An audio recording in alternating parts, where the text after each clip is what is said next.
பாபா ஓர் கருணாலயம், பாதம்தான் கமலாலயம்.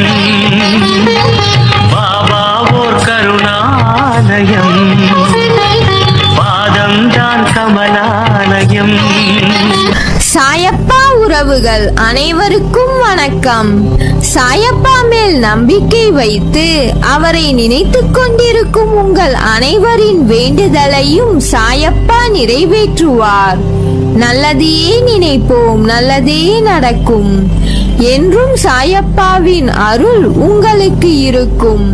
நம் மனதிற்கு இதமான சாயப்பாவின் இன்றைய அருள்மொழியை கேட்போமா? அன்பு குழந்தையே, எது உன்னை நிதானத்தில் இருந்து தடுமாற செய்கிறதோ, எது உன்னை நிலை தடுமாறி போக வைத்ததோ, எதையும் பகிர்ந்து கொள்ள முடியாமல் எது உன்னை தடுக்க நினைத்ததோ, இதுவரை நீ அனுபவித்து வந்த கசப்பான அனுபவங்கள் மறையப் போகிறது. நீ எதிர்பார்த்து கொண்டிருப்பது உன்னை தேடி வரப்போகிறது. உனது பாரங்கள் அத்தனையும் விலகப் போகிறது. நீ கண்ட கனவு பலிக்கும்.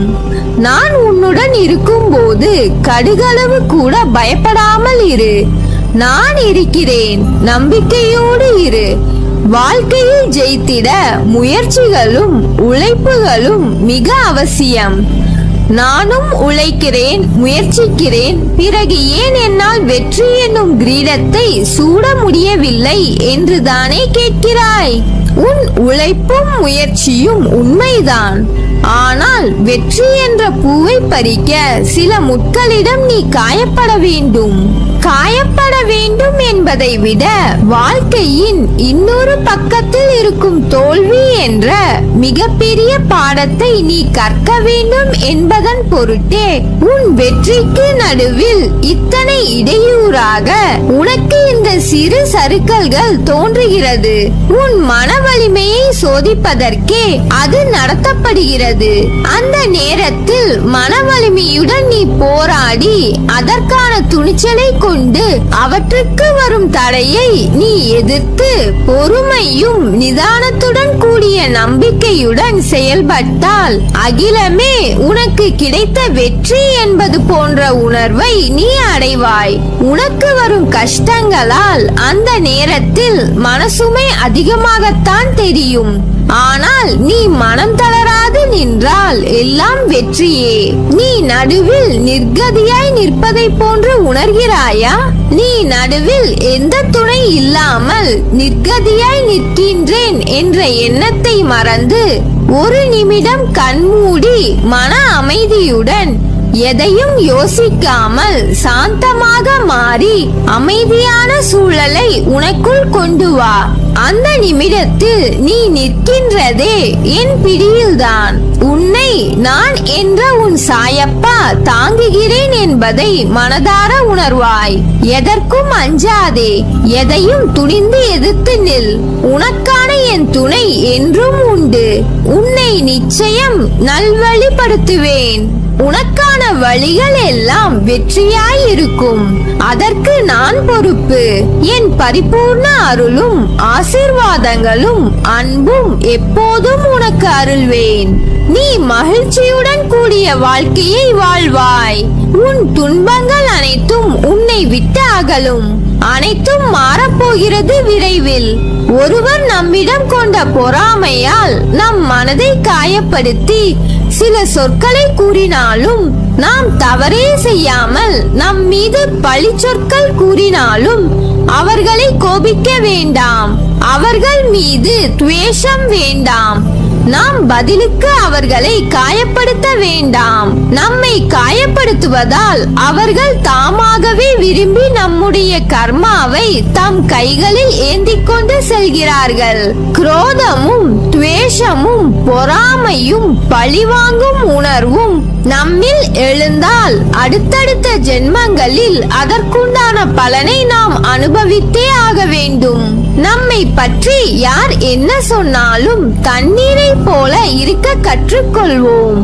தண்ணீர் தம்மிடம் கலக்கும் எந்த வர்ணத்தையும் ஏற்றுக்கொண்டு அந்த வர்ணமாகவே தோற்றமளிக்கும் தன்மை உடையது. இறைத்தன்மையும் அதுவே ஆகும். ஒரு ஆரம்பம் இருந்தால் ஒரு முடிவு உண்டு. பிறப்பு உறுதி செய்யப்பட்டால் இறப்பு உறுதி. இது போல நமக்கு கிடைத்த இந்த மானிட பிறவியை மகிழ்ச்சியோடு பொறுமையோடு வாழ வேண்டும். நாம் செய்கின்ற செயல்கள் நாளை சரித்திரம் படைக்க வேண்டும். எந்த ஒரு காரியத்தையும் தொடங்கும் முன் என்னை நினைத்து தொடங்கு. என் நாமத்தை உச்சரி. அதை நான் சுமூகமாக முடித்து வைப்பேன். இந்த மனித படைப்புகள் அனைத்தும் அற்புதமானவை. கலங்காதே. நீ பட்ட வேதனை, அவமானம், மனக்கசப்பு, வறுமை, கடன் தொல்லை ஒரு முடிவுக்கு வரும். அனைத்தையும் நான் பார்த்து கொண்டுதான் இருக்கிறேன். நீ செய்த பாவங்கள், தவறுகள் அனைத்தும் இன்றோடு ஓடி ஒளிந்து விட்டது. தொட்டது பொன்னாகும் நேரம். ஒரு நாளும் கலங்காதே. அப்பா நான் இருக்கிறேன். நாட்களை எண்ணிக்கொண்டிரு. நீ அடுத்தவனுக்கு உதவி செய்யும் நேரம் வந்துவிட்டது. பிரிந்து சென்றவர் கூடும் நேரம். உன் உதவி நாடி பலர் வரும் நேரம். என் வாக்கு பொய்யாகாது. பெரும் செல்வந்தராக போகிறாய். காத்திரு. கலங்காதே. மகிழ்ச்சியாக இரு. வாழ்க்கையில் நாம் போகின்ற பாதையில் தடங்கள் வராமல் இருந்தால் நீ சரியான பாதையில் போகவில்லை என்ற அர்த்தம். பாதையில் வரும் தடங்கள் தான் உன்னை முன்னேற வைக்கும். முன்னேற்றத்திற்கு வழிவரும் தடங்கள் தான் உன்னை நகர்த்தி பார்க்கும் தோல்வி. அந்த தோல்வி உன்னை தாழ்த்தவோ வீசவோ அல்ல. இந்த நிலையில் இருந்து உச்சாணி உயரத்தை தொட. நீ என்றும் பழுத்த காயாகவோ கனியாகவோ பட்டு போய் விழமாட்டாய். நீ கீழே விழுவது வீழ்ச்சி அல்ல. விதையாய் கீழே உன்னை நான் தூவுகிறேன். அப்படி தூவிய விதையான உன்னை வரலாறு காணாத உயரத்தில் உயர்த்த எடுக்கும் புது முயற்சிகள். அவை உனக்கு புதியது.